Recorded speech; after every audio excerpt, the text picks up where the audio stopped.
본문에 나오는 내용을 잠깐 말씀드리면 예수님께서 가버나움이라는 동네에 들어가셔서 이제 한 집에서 말씀을 전하고 있었습니다. 그런데 사람들이 얼마나 많이 갔는지 인산인해를 이루었어요. 그 집에 들어갈 수 없을 만큼 바깥에까지 꽉 찬 겁니다. 진짜 발 디딜 틈 없이 꽉 찬 상황이 됐는데 그때 마침 누가 왔느냐? 중풍병에 걸린 친구를 데리고 4명의 친구들이 이렇게 지게 지고 온 거예요. 들것에 들고 와가지고 이 친구를 낫게 해주고 싶은데 뭐 들어갈 수가 없는 거죠. 조금이라도 들어가겠다 그러면 우리도 못 들어가고 있어요. 그런데 그걸 어떻게 밀치고 들어갑니까? 그때 이 친구들이 포기하지 않고 한 가지 방법을 생각했습니다. 지붕을 뜯고 그 지붕 위에서 이 친구 중풍병자를 예수님 앞으로 내린 거예요. 그래서 그 모습을 보시고 예수님께서 이 중풍병자의 병을 고쳐주셨다라는 내용이 오늘 본문의 내용입니다. 그런데 오늘 여기에서 중요한 포인트가 하나 있는데 오늘 본문 3절부터 5절까지를 한번 보겠습니다. 함께 좀 읽어볼까요? 시작. 사람들이 한 중풍병자를 4사람에게 메워가지고 예수께로 올세 무리들 때문에 예수께 데려갈 수 없으므로 그 계신 곳에 지붕을 뜯어 구멍을 내고 중풍병자의 누운 상을 달아내리니 예수께서 그들의 믿음을 보시고 중풍병자에게 이르시되 작은 자야 내 죄사함을 받았느니라 하시니. 아멘. 이 중풍병자를 고쳐주신 이유가 뭐라고 얘기합니까? 그들의 믿음. 그들의 믿음이에요. 그들의 믿음. 그 친구들의 믿음이에요. 이 친구들이 이곳으로 가서 예수님 앞에 이 친구를 내리면 반드시 중풍병을 고침받겠다라고 생각한 거죠. 근데 지금이요, 그냥 이렇게 쉽게 넘어갈 수 있는데 요즘은 지붕이 이렇게 콘크리트로 돼 있지만 이 당시에는 나무랑 진흙을 가지고 만들었어요. 아무리 나무랑 진흙을 가지고 만들었어도 지붕을 뜯으면 그거 고쳐주기 쉽나요? 그거 쉽지 않잖아요. 또 물어내는데도 돈도 많이 들 거고. 두 번째로 이게 또 뭐가 문제가 되냐면 이게 위에서 지붕에서 내리다가 보면요, 여러분 물건 내리실 때 이게 밸런스 안 맞으면 떨어진단 말이에요.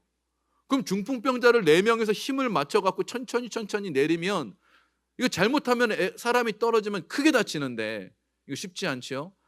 마지막으로 이게 뭐가 문제가 되냐면 아니 지붕을 뜯는데 먼지가 얼마나 날리겠냐고요. 그리고 뜯는 내내 이제 예수님은 여기서 설교를 하고 계셨잖아요. 설교할 동안 이렇게 뜯으면 자 거기 신경 쓰지 마세요. 여기에 집중하세요. 이게 되나요? 그거 계속 보고 있을 거 아니냐고요. 그 먼지 쏟아지고 막 그러면은 이게 얼마나 큰 민폐냐고요. 그런데도 이 친구들은 이 중풍병자에 걸린 이 친구를 살려야겠다라는 마음 때문에 나온 거예요. 이 중풍병이라는 게 우리가 요즘으로 보면 뇌질환이에요. 뇌출혈 같은 거잖아요. 뇌출혈이 와서 이게 마비가 오는 게 중풍병이잖아요. 근데 지금 이 상황이 어떤 신학자는 그렇게도 얘기해요. 이제 막 뇌출혈이 시작된 상황이어서 위급한 상황일 수도 있다는 거예요. 이런 위급한 상황에 예수님 앞에 나가지 않으면 이 친구가 죽게 됐든지 심각한 질병에 걸리게 됐다라는 것 때문에 예수님 앞에 가면 산다라는 확신이 있었던 거예요. 이게 실은 예수님이 우리에게 말씀하시고자 하는 내용입니다. 우리가 예수님께로 우리의 삶의 모든 것을 가지고 가면 예수님께서는 해결하신다라는 믿음이 우리에게 있기를 원하세요. 우리의 생각에는 이게 과연 가능할까? 이 일이 꼭 이루어질 수 있을까? 저는 요 근래 그런 자꾸 약한 생각이 들 때가 있어요. 이 일이 진짜 될까? 이 일이 이루어질 수 있을까? 그런 생각이 있어요. 그런데 하나님 앞에 가면 안 되는 게 없잖아요. 하나님이 못 하시는 게 한 가지 있어요. 갑자기 다들 놀라시는데 하나님이 못 하시는 게 딱 한 가지 있어요. 다른 건 다 하세요. 못 하시는 게 한 가지 있어요. 뭘까요? 거짓말을 못 하세요. 거짓말 빼고는 다 하세요. 다 하실 수 있어요. 무엇이든지 하실 수 있어요. 온 우주를 말씀 한마디로 창조하실 수 있는 분. 이 하나님이 우리 아버지란 말이에요. 제가 몇 년 전에 정말 좋은 기회를 얻어서 그 그랜드 캐년을 가봤어요. 저는 여행하는 걸 안 좋아해요. 그냥 집에 있는 걸 제일 좋아하는 사람이에요. 뭐 그냥 비가 와도 집에 있는 걸 좋아하고 맑은 날에도 집에 있는 걸 좋아하고 뭐 아무튼 집에 있는 걸 좋아하는데 그날도 아무 기대감이 없이 그랜드 캐년을 도착을 했어요. 주차장에서 여러분 그랜드 캐년 가보셨나요? 네, 가보신 분들 제가 우리 성도님들 꼭 데려가고 싶어요. 주차장에서 그랜드 캐년까지 이렇게 가다 보면 저 앞에 그냥 건너편이 하나 보여요. 그냥 건너편만 보여요. 그런데 갑자기 건너편에서 절벽 같은 게 하나 뚝 떨어지는 거예요. 그래서 제가 놀란 게 뭐냐면 이걸 사람이 포크레인 갖고 팔려면 얼마나 걸릴까요? 저는 거기 가서 그 생각을 했어요. 그리고 저기 갔던 제 아들한테 야, 저 밑에 다리가 하나 있다. 야야, 우리 저기까지 한번 갔다 와볼까? 가위바위보에서 진 사람이 갔다 올까? 막 그런 농담을 했는데 알고 보니까 내려가는데 12시간 걸린대요. 저 같은 사람이 멋모르고 그냥 내려갔다가 물도 안 갖고 내려가서 죽은 사람이 많대요. 거기 경고장이 써 있더라고요. 함부로 내려가지 말라고, 물 갖고 내려가라고. 그걸요, 말씀 한마디로 창조하신 분이 우리 아버지란 말이에요. 우리 하나님이란 말이에요. 근데 그 하나님 앞에 가면 모든 걸 할 수 있다라는 이 믿음 때문에 이 친구들이 이 중풍병을 낫게 하신 거예요. 근데 믿음은 어떻게 생긴다 그랬지요? 우리 여러분들은 많이 들어서 알고 있죠. 믿음은 들음에서 나고 들음은 예수 그리스도의 말씀으로 말미암는다고. 말씀을 자꾸 듣는 게 중요해요. 그래서 여러분들이 제가 늘 강조하는 게 그래요. 졸아도 괜찮다, 교회 와서 주무십시오. 피곤해도 괜찮다, 교회 와서 주무십시오. 네, 이게 왜 그러냐면 우리 귀가요, 그 한 귀로 갔다 이렇게 빠지는 것 같잖아요. 귀가 두 개라 그래서 듣고 휙 나가잖아요. 그래서 그냥 나가는 것처럼 보이지만 콩나물도 그걸 키우면 그렇다면서요. 물 주면 밑으로 물 다 빠진다면서요. 근데 쑥쑥 자라는 것처럼 말씀이 들어가면 그 들어가는 게 잘하나 잘할까 하지만 잘하는 거예요. 이 친구들은 어떤 일이 벌어졌느냐? 2장 1절에 보면 이 가버나움에 예수님이 며칠 전에 오셨었어요. 오셔가지고 무슨 일을 벌이셨느냐? 회당에 딱 갔더니 귀신 들린 사람이 있었어요. 그 귀신 들린 사람이 예수님을 보자마자 예수님은 하나님의 아들입니다, 저 우리를 멸하러 오셨습니까? 그러니까 예수님께서 시끄럽다고, 나가라고. 그래서 큰 소리를 지르며 귀신이 떠나가는 것을 회당에 있던 모든 사람이 봤어요. 그 끝나자마자 베드로의 장모 집에 갔어요. 베드로의 장모가 열병으로 죽게 된 거예요. 그 예수님의 그 베드로의 장모를 고쳐주셨어요. 그리고 나니까 사람들이 막 몰려들었어요. 귀신 들린 사람들, 또 아픈 사람이 다 몰려들으니까 해 질 때까지 귀신 들린 사람을 쫓아내고 또 병든 자를 다 고쳐주셨다는 거예요. 이 소리를 이 친구들이 들은 거죠. 들었단 말이에요. 그래서 믿음이 생긴 거예요. 그냥 생기는 건 없어요. 여러분들도 믿음이 지금 현재 들어가고 있는 거예요. 그런데 이 믿음이 작동해야 돼요. 믿음이 들어가서 내 안에 있었으면 이것이 작동해야 돼요. 그래서 자꾸 하나님의 말씀을 우리가 들어야 돼요. 일주일에 한 번 주일날 와갖고 이 예배 드리는 것만으로는 우리 믿음의 성장이 좀 더디겠지요. 근데 말씀이 자꾸 들어가면 어떻게 해요? 자꾸 들으면 들을수록 믿음도 많아지겠지요. 요즘 유튜브가 얼마나 좋습니까? 설교 좋으신 분들 정말 많아요.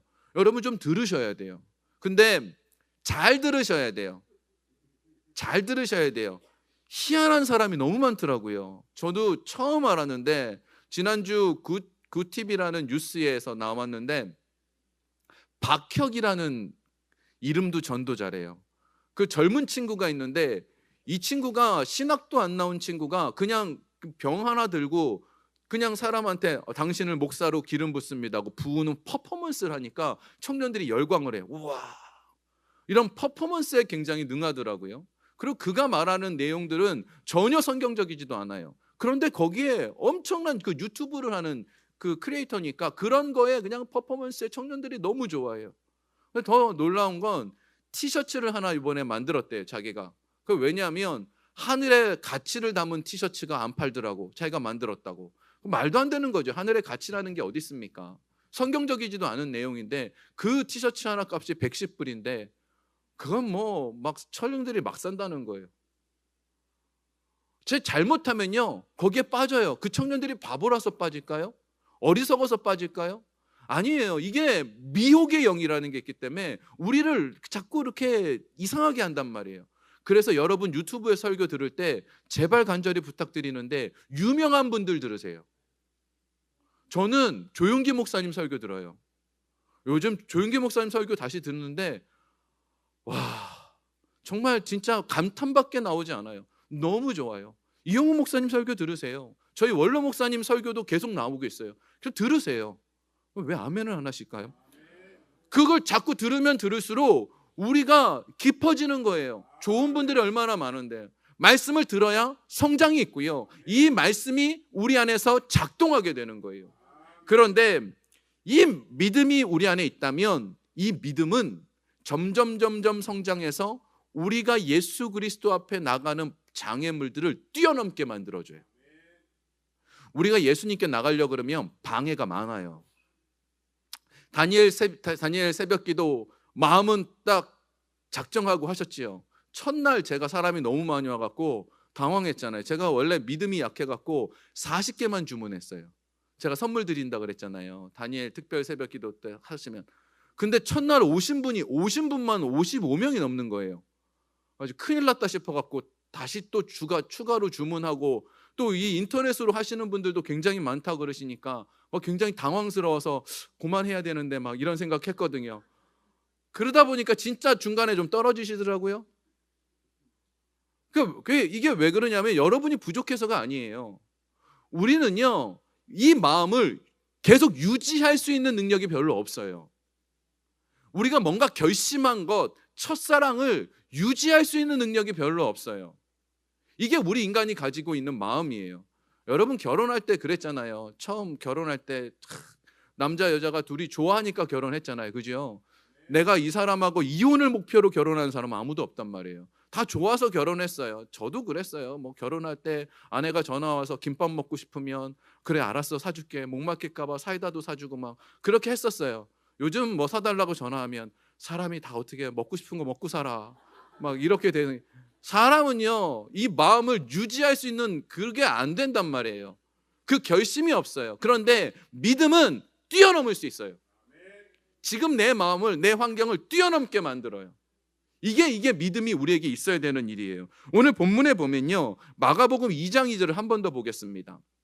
지금 이 친구들 앞에 가로막힌 게 뭐지요? 많은 사람이 모여서 문 앞까지도 들어설 자리가 없게 되었는데 예수님은 저 앞에 계신데 예수님께 가면 해결받는다는 건 알겠는데 거기까지 가는 것을 방해하는 게 있는 거예요.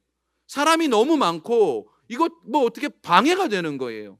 우리에게도 있단 말이에요.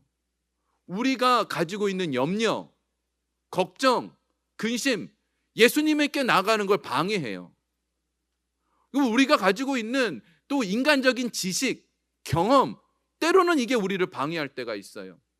오늘 본문에 보면 서기관이 나오거든요. 서기관은 예수님의 모습, 이 기적을 바라보고 속으로 신성모독이라고. 예수님이 구세주인데 그걸 못 알아보고 있잖아요. 본인이 가지고 있는 지식과 경험이 그를 망치고 있는 거예요. 이 서기관이라는 사람이 뭐하냐면 하나님의 말씀을 연구해서 가르치는 사람입니다. 이 사람들 대단한 사람들이에요. 이 서기관이 이 성경을 이렇게 필사를 할 때 구약 성경에 하나님, 야훼라는 단어가 나오잖아요. 가서 목욕을 해요. 그리고 새 붓을 씁니다. 그리고 야훼라고 하나님의 이름을 기록하고 난 다음에는 그 붓을 불태웁니다. 그리고 나서 다시 글씨를 쓰다 또 야훼란 말이 나오잖아요. 가서 또 목욕합니다. 그 야훼라는 이름 하나를 정성스럽게 쓰고 싶어서. 그런 사람이 서기관이에요. 근데도 자신이 가지고 있는 선입견, 지식이 예수 그리스도를 몰라보게 하는 거예요. 메시아는 저러지 않는다는 거예요. 메시아는 뭔가 멋지게 오시지 저렇게 오지 않는다는 거예요. 그리고 그 선입견 때문에 예수님께 나가는 것을 방해받고 있는 거예요. 우리에게도 이런 일이 있어요. 우리가 예수님께 나가는 걸 방해하는 일들이 있어요. 제가 이름만 대면 여러분이 아는 분이 있습니다. 이분이 어렸을 때 이 교회를 처음 나가게 된 거예요. 근데 이분이 처음 교회를 나가게 될 때가 일제시대입니다. 일제시대 농촌에 가면 얼마나 어렵게 살았겠어요. 많은 사람들이 참 힘들게 살았겠죠. 이분도 어렸을 때 그냥 제대로 씻지도 못하고 옷 한 벌 가지고 살던 사람이니까 그렇게 해서 교회를 갔는데 주일학교 선생님이 정말 좋은 의도로 얘기했겠죠. 정말 선한 의도로 얘기했겠죠. 얘야, 다음 주에 올 때는 좀 옷을 좀 빨아 입고 와라. 그런 거예요. 별거 아니잖아요. 그럴 수 있잖아요. 근데 이분의 이 어린 친구의 마음속엔 내가 교회 가는 게 좀 부담스럽다. 내가 못 씻으면 안 되는가 보다. 그리고 교회를 안 나가게 됐어요. 이분이 누구냐면 박정희 대통령입니다. 박정희 대통령이 많은 목회자들 앞에서 늘 자주 했던 얘기가 이 얘기예요. 만약에 그때 그 주일학교 선생님이 나를 격려해 줬다면, 괜찮다고, 너 교회 그렇게 좀 더러워도 괜찮아, 다음 주에 꼭 와야 돼, 이랬으면 자기는 기독교인이 됐을 거라고 그 얘기를 하더라고요. 근데 우리 앞에 예수님께 나가는 것을 방해하는 뭔가가 있단 말이에요. 여러분도 지난 일주일 동안 결심은 했잖아요. 그래, 내가 말씀 읽어야지, 말씀을 봐야지, 기도해야지 결심했는데 자꾸 방해하는 뭔가가 있을 수 있어요. 근데 이걸 뛰어넘어야 돼요. 이 친구들도 방해됐다고 해서 야, 안 되겠다, 야, 우리 돌아가자, 이랬으면 이런 일은 없어요.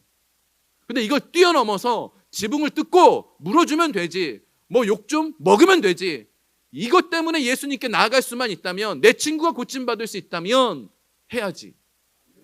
이것이 진짜 믿음인 거예요. 믿음은 결심하는 거고, 결심하는 것은 행동을 하는 겁니다. 그래서 이것이 필요합니다. 오늘 2장 6절부터 7절에 서기관의 모습, 아까 제가 말씀드렸죠. 여기에 보면 서기관들은 어쩌면 제일 좋은 자리에 앉았을 수도 있어요. 앉아 있었다라고 표현하거든요. 그런데 그들의 선입견이 예수님을 못 보게 만든 겁니다. 내 안에 혹시나 이런 것이 있지 않는지 좀 돌아보면서, 그런 것이 있으면 지붕 뜯어내야 돼요. 염려 뜯어내야 돼요. 걱정 뜯어내야 돼요. 그래서 예수님을 예수님으로 인정할 때 우리의 문제는 해결받습니다. 두 번째로 오늘 본문에서 제일 중요한 포인트가 뭐였냐면 2장 5절입니다. 2장 5절 함께 좀 읽어보겠습니다. 시작. 예수께서 그들의 믿음을 보시고 중풍병자에게 이르시되 작은 자야, 내 죄사함을 받았느니라 하시니. 자, 여기서 지금 뭐 좀 이상한 게 안 보이십니까? 예수님께서 그들의 모습을 보시고 중풍병자를 고치시는데, 작은 자야, 이 작은 자라는 말은 아들아라는 뜻이에요. My son이라는 뜻이에요. 아들아, 너가 중풍병에서 고침 받아라 이러지 않았어요. 왜 죄사함을 받았느냐, 받아라고 먼저 말했을까요? 전 이게 조금 이해가 안 되더라고요. 중풍병을 고치고 난 다음에 네 중풍병 고침 받았다, 야, 너 믿음도 있으니까 죄사함도 받아라, 이래야 되잖아요. 이게 순서잖아요. 지난주부터 느끼는 건데 참 우리 교회 반응이 참 없으세요. 이게 순서잖아요. 그게 좀 궁금해 하셔야 다음으로 넘어가죠. 궁금하시죠? 네. 몇몇 분들이 궁금해 하니까 알려드릴게요. 이게 왜 죄사함을 받으라라는 말이 먼저 나왔느냐 하면 아들아라고 얘기했죠. 아들아, 작은 자라는 표현은 이미 하나님의 자녀인 거예요. 하나님의 자녀는 하나님의 자녀들이 가지고 있는 법을 따라요. 그리스도인은 영적인 하나님의 법을 따르는 거예요. 그게 뭐냐? 영이 먼저 살아야 돼요. 육신의 문제가 해결받는 것은 다음이에요. 그건 중요하지 않아요. 우리 생각엔 육신의 문제가 빨리 해결돼야 된다고 생각하는데, 그거보다 뭐가 먼저 중요해요? 영적인 문제를 먼저 해결받아야 돼요. 우리는요, 이 영을 잘 못 느끼고 살아요. 평상시에 살 때 그냥 눈에 보이는 세상의 것을 먼저 살아요. 이게 3차원이에요. 눈에 보이는 거. 내가 지금 우리 집에 가서 뭐 설거지도 해야 되고, 뭘도 고쳐야 되고, 가서 돈도 벌어야 되고, 이런 눈에 보이는 게 훨씬 더 많은 시간을 투자하고 거기에 매여 살아요. 그런데 우리가 인식하지 못하고 깨닫지 못하지만 우리는 영이 있어요. 사람에게 유일하게 있는 게 영이에요. 동물은 없어요. 여러분 집에 혹시 강아지 키우시나요? 강아지 밥 먹을 때 기도하고 밥 먹나요? 제가 맨날 가르치는데 애가 기도는 안 하더라고요. 그냥 막 먹더라고요. 어떤 동물도 기도하고 하는 동물 없어요. 아무도 없어요. 오직 사람만 기도할 줄 알아요. 영이 있기 때문에. 그 영을 우리는 하나님 앞에 하나님이 기뻐하는 사람으로 거듭나고 하나님 앞에서 하나님의 영적인 법칙 안에 사는 게 중요해요. 쉽게 얘기해서 구원받아야 돼요. 만약에 이 중풍병자가 그냥 나았어요. 죄사함은 안 받았어요. 근데 5년 후에 죽는다 칩시다. 10년 후에 죽는다 칩시다. 오래 좀 살았어요. 100년 더 후에 죽는다 칩시다. 그러는데 그거는 그 이후에는 아무것도 없는 거예요. 그 5년 더 살면 뭐합니까? 100년 더 살면 뭐하냐고요. 영혼이 구원받지 않으면 안 되는 거예요. 우리의 영혼이 구원받아야 되기 때문에 예수님께서는 믿음이 있는 사람에게는 영혼의 구원을 먼저 말씀하시는 거예요. 말씀드렸지요. 요한 1서 3장에 보면 사랑하는 자여 내 영혼이 잘됨 같이 영혼이 먼저 잘 돼야 돼요. 범사가 잘 되고 강건한 게 먼저가 아니고요. 영혼이 잘됨 같이 범사에 잘 되고 강건해야 돼요. 영혼이 먼저 살아나는 부분이 필요하다라는 겁니다. 두 번째로 여기 지금 제가 또 한 가지 궁금했던 게 여기 본문의 11절에 보면 이렇게 되어 있습니다. 11절 함께 읽어보겠습니다. 시작. 내가 내게 이르노니 일어나 내 상을 가지고 집으로 가라 하시니. 아멘. 아니 병을 고침 받았어요. 죄사함도 받았어요. 근데 왜 상을 가지고 가라 그랬을까? 이 상이요 밥상, 테이블이 아니에요. 매트리스예요. 매트리스. 누워있던 그 매트리스. 그거 가지고 가라는 거예요. 그게 뭐 쓰레기 가져왔으니까 쓰레기 가져가라 이런 뜻이 아니고요. 이 매트리스를 볼 때마다 뭘 느낄까요? 내가 저기 누워 있었다는 거예요. 나는 원래 누워있던 존재인데 예수님이 내 영혼도 살려주셨고 내 육체의 질병도 해결해 주셨다는 것을 볼 때마다 깨달으라는 거예요. 은혜를 알라는 거예요. 그러면 어려움이 있을 때, 문제가 생길 때 또다시 믿음이 흔들릴 때 흔들리지 않는 거예요. 저 매트리스 보면서 야, 내가 저기 누워 있었어. 자꾸 내 안에 받았던 은혜를 떠올려야 돼요. 이게 필요해요. 우리 삶 속에 하나님의 은혜만 자꾸 요구하고 받았던 은혜를 잃어버리면 감사가 없어요. 예전에 받았던 은혜가 있습니까? 그 사랑이 있으면 감사하게 되는 거죠. 아, 그래 맞아. 그런 모습이 있었어 하고 감사하게 되는 거예요. 우리 인생에 제일 중요한 거 구원받았습니다. 이 구원이 삶에서 나타나기 위해서는 이 흔적이 늘 주어져야 돼요. 아, 내 삶에 이 흔적 놓치지 말아야 됐다라는 이 결심이 필요합니다. 제가 이 얘기만 하고 오늘 설교를 마치려고 합니다. 이연수라는 CCM 가수가 있어요. 복음성가 가수가 있어요. 여러분이 처음 들어보실 거예요. 근데 이 이연수라는 분은 그 교회를 다녔는데 그 어머니 아버지가 교회를 안 다니는 거예요. 오히려 핍박하고 때로는 아버지가 때리기도 하고 너무 그게 힘들고 그 불신 가정에서 생활하는 게 힘들어서 20살 때 교회 오빠랑 빨리 결혼을 했어요. 빨리 결혼해서 나가 살면 좀 내가 이렇게 좀 신앙생활하는데 어렵지 않겠다. 그래가지고 25살에 이미 두 아이의 엄마가 됐었어요.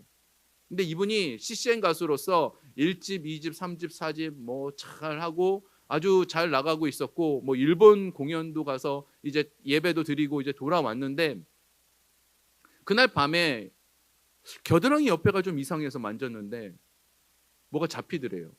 뭐 병원에 갔더니 유방암이고 이 유방암이 임파선까지 전이가 된 거예요. 그래가지고 이 항암 치료만 8번, 방사선 치료 33번을 받아야 되는 이 일이 시작이 된 거죠. 그때 이 어머니가 이 이연수라는 분한테 와가지고 야, 너는 참 착한 아이인데 왜 이런 일이 생겼는지 모르겠다.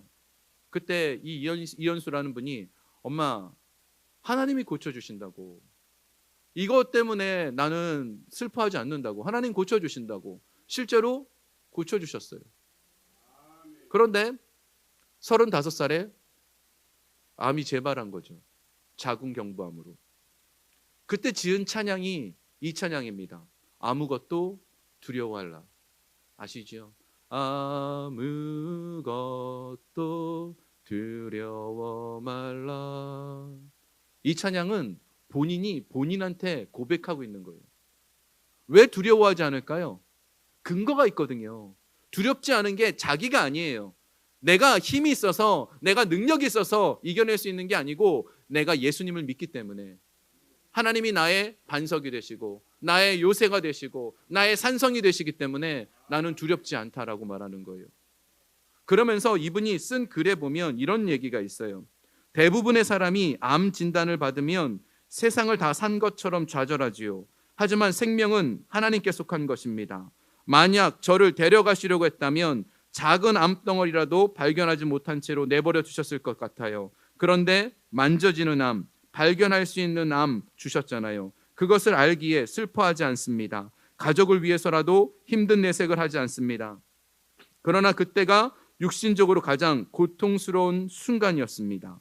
하지만 분명한 건 주님이 함께 하신다라 느꼈던 가장 행복한 시간이었습니다. 항암 받을 때 얼마나 아프겠어요. 항암 치료 받으신 분들 여기도 있으실 거예요. 그러니까 면도칼로 이렇게 도려내는 것 같다면서요. 그렇게 고통스러운 그 순간에 하나님을 더 많이 느끼는 순간이라는 거죠. 우리 안에 믿음이라는 건 이런 거예요.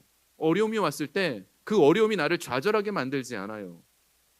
예수님만이 하실 수 있다는 걸 안다면, 예수님이 나에게 이 왜 어려움을 주셨을까를 안다면 우리는 좌절하지 않아요. 그리고 결국은 이 과정을 겪으면서 엄마가 예수님을 믿습니다. 우리는 하나님의 뜻을 다할 수 없습니다. 근데 중요한 건 우리에게 있어서 구원받는 게 더 중요해요. 내 영이 살아나는 게 더 중요해요. 우리는 문제가 해결받으려고 자꾸 노력하지만 영이 먼저 살아야 돼요. 내 영이 죽어 있으면 이런 어려움이 오면 낙심이 돼요. 고통부터 느껴져요. 그런데 어려움이 안 올 수가 없거든요. 인생이라는 건 여러분 저보다 더 많은 어르신들 아시잖아요. 늘 편지풍파가 오는 게 인생이잖아요. 그냥 좀 하나님 빨리 저 좀 데려갔으면 좋겠습니다라고 고백이 나오는 게 인생이잖아요. 그런데 그런 순간에 예수님을 향한 믿음이 있다면 이 이현수라는 분처럼 오히려 아무것도 두려워하지 말자라고 고백하게 되죠. 왜요? 예수님이 나의 구세주시니까. 우리가 이 은혜를 가지고 오늘도 이 시간 하나님 내가 주님만을 믿길 원합니다. 죄사하는 그 권세가 내게도 있게 도와주시옵소서 고백할 수 있게 주의 이름으로 축원합니다.